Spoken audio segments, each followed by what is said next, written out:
The husband of a Berkshire head teacher who took her own life ahead of the publication of an Ofsted report says his wife told him failing the inspection would be the end of her career. Ruth Perry, who was the head teacher at Caversham Primary School, died earlier this year. Well, Joe Campbell has been at the inquest in Reading and joins us now. Joe, what else was said today?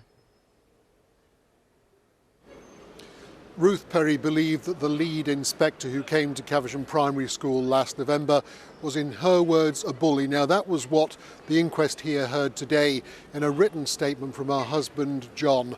He said that at the time they had been in the process of about to move into a new home and were in actual fact due to exchange contracts the very week of the Ofsted inspection. Ruth had been looking at building an extension, installing a new kitchen. She even put her name down for an allotment in Caversham. All that, though, changed when Ofsted arrived at the school.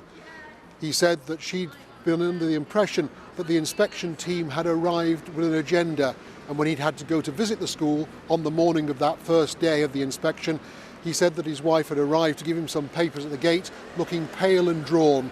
She felt that she was unable to challenge the comments that were being made by Ofsted because they would simply turn round to her and say that she didn't actually want to face the truth about what was happening at her school. And Joe, what did people who worked with Mrs. Perry say about the inspector's visit? Well, Nicola Leroy, who is the business manager at the school, said that effectively she had felt intimidated by by Alan Derry, the lead inspector.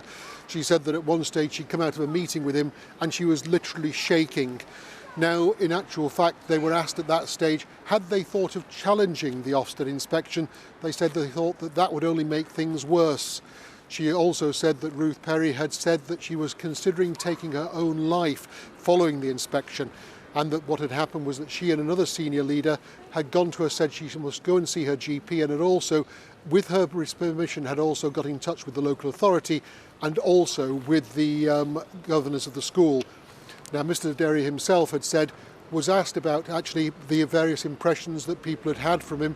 Did he recognise himself in those? He said no, he did not. And the other two inspectors said that they agreed with the decision to downgrade the school to inadequate.